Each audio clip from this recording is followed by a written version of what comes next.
नमस्कार. News take मराठीमध्ये मी श्रद्धा तुम्हा सर्वांचं स्वागत करते. वांगणी हद्दीत अनधिकृत असणारं जे काही बांधकाम आहे त्या बांधकामावर आज हातोडा मारला जातोय, तो म्हणजे तहसीलदारांच्या माध्यमातून. सध्या आपण बघत असाल तर ही कारवाई जी आहे ती सुरू करण्यात आलेली आहे. पोलिसांचा फौजफाटा घेऊन या कारवाईला आता सुरुवात झालेली आहे. महत्वाचं म्हणजे अनधिकृत चाळींचं बांधकाम सर्रासपणे केलं जात होतं. परवानग्या घेऊन हे बांधकाम या ठिकाणी केलं जात होतं, परंतु आपण बघत असाल तर आता ग्रामपंचायतीच्या हद्दीत या ठिकाणी अशा पद्धतीची बांधकामं सर्रासपणे वाढत चालल्यामुळे वारंवार तक्रार या ठिकाणी तहसीलदार असू द्यात किंवा एकंदरीत वरिष्ठ पातळीला असू द्यात त्या ठिकाणी ही अर्ज जो आहे तो या ठिकाणी केला जात होता, तो म्हणजे सरपंच वनिताजी आढाव आणि त्यांच्या सहकाऱ्यांच्या माध्यमातून. परंतु त्यानंतर आपण बघत असाल तर आता सध्याच्या घडीला फौजफाटा घेऊन पोलिसांचा ही कारवाई जी आहे ती तहसीलदार अमितजी पुरी यांच्या माध्यमातून आता सुरू करण्यात आलेली आहे. आणि ज्या काही अनधिकृत चाळी आहेत त्यांच्यावरती आता जेसीबी फिरवला जातोय. आणि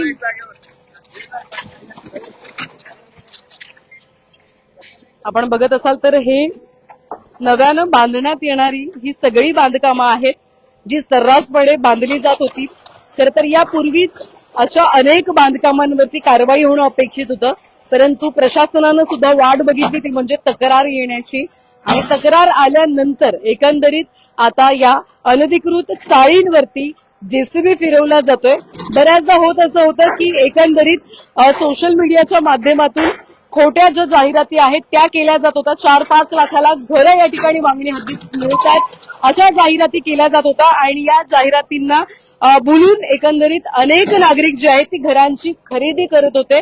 परंतु आपण बघत असाल तर आता या बांधकाम जे आहे हे बांधकाम आहे त्या बांधकाम पूर्णपणे जमीनदोस्त करण्यात येते. आणि या साळी तुम्ही बघत असाल अगदी नवनवीन हे बांधकाम जे आहे ते आपल्याला पाहायला मिळते. आणि फक्त अनधिकृत चाळी नाही तर एकंदरीत अनधिकृत जी रस्त्यावरती बांधकामं आहेत त्यांच्यावरती सुद्धा कारवाई जी आहे ती आता केली जाते.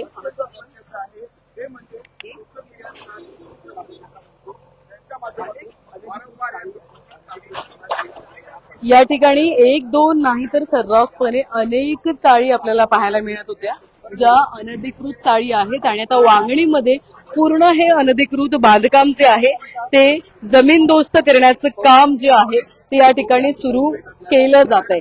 खरं तर हे बांधकाम करण्यापूर्वी मोठ्या प्रमाणात लाखोंचा करोडोंचा खर्च केला जात होता.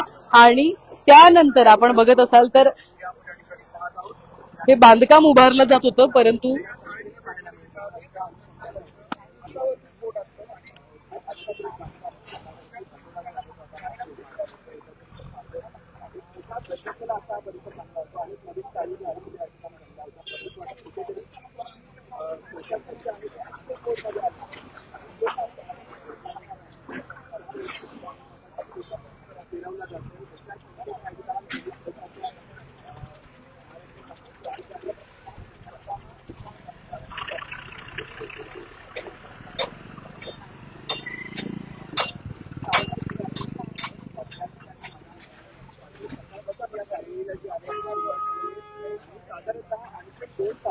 ही कारवाई चालण्याचे आशंका जी आहे ती व्यक्त केली जाते. मोठी कारवाई जी आहे ती सध्या या ठिकाणी पाहायला मिळते. स्वतः पोलीस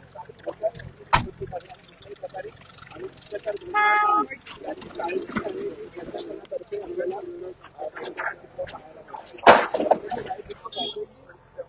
अर्थात आपण बघत असाल तर एकंदरीत आता ही कारवाई जी आहे आता या परिसरात सुद्धा अनेक चाळी उभारण्यात आल्या होत्या, परंतु या चाळी उभारत असताना कुणाचा आशीर्वाद होता आणि त्यांच्यावरती सुद्धा आता ही कारवाई केली जाते का हे सुद्धा पाहणं महत्वाचं ठरणार आहे. गेल्या अनेक महिन्यांपासून आपण बघत असाल तर हे चित्र वांगणी परिसरात पाहायला मिळत होतं आणि या चित्रामुळे खरं तर वांगणीकर जे ग्रामस्थ आहेत ते त्रस्त झाले होते. एकंदरीत ही जी काही बांधकाम करत असताना परवानगी घेऊन अधिकृतरित्या बांधकाम करणं अपेक्षित होतं, परंतु इतर म्हणजे मुंबई परिसरातल्या नागरिकांची दिशाभूल या ठिकाणी केली जात होती.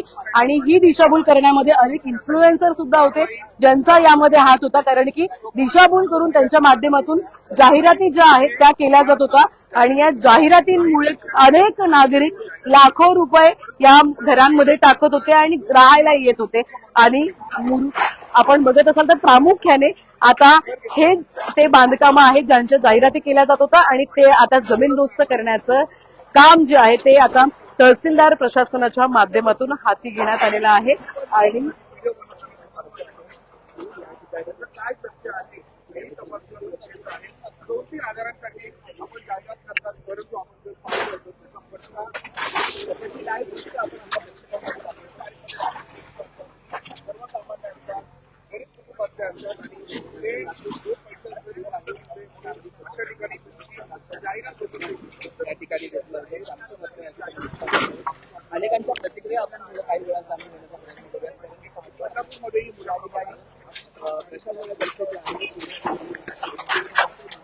अनेक शहरांमध्ये कारवाई करण्यात वांगणीच्या इतरही परिसरामध्ये आता ही कारवाई जी आहे ती सुरू असलेली आपल्याला पाहायला मिळते. आणि खरं तर हा उशिरा का होईना प्रशासनाला जाग आली आणि त्यांनी कारवाई करायला सुरुवात केली असं आपण म्हणू शकतो. यामागचं कारण म्हणजे गेल्या अनेक महिन्यांपासून वारंवार तक्रारी केल्या जात होत्या. ग्रामस्थ या बांधकामाला विरोध करत होते, परंतु ही कारवाई ही बांधकाम करत असताना नेमका कोणाचा वरदहस्त होता आणि कशा पद्धतीनं हे अनधिकृत बांधकाम वाढवत जात होतं. खरं तर आमदार किसन कतोरे यांनी सुद्धा तहसीलदारांकडे या संदर्भात खरं तर हे बांधकाम आहे, कारवाई केली जाईल असं या ठिकाणी सांगितलं होतं. परंतु आपण बघितलं उशिरा का होईना तहसीलदारांच्या माध्यमातून आता ही कारवाई जी आहे ती झालेली आपल्याला पाहायला मिळते. तुम्ही बघत असाल तर मोठ्या प्रमाणात थोडं कारवाई जी आहे आणि महत्वाचं म्हणजे जेवढे या ठिकाणी बांधणारे दोषी आहेत तेवढे केली जाते. सोशल मीडिया कारण ते देखील तेवढे दोषी आहेत.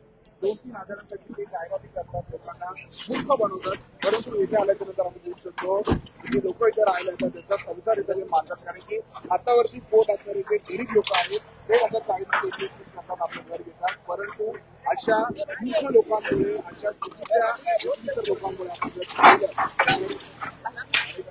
घरावरती आपण पाहिलं की कारवाई होताना आपल्याला पाहायला मिळते. त्यामुळे आपण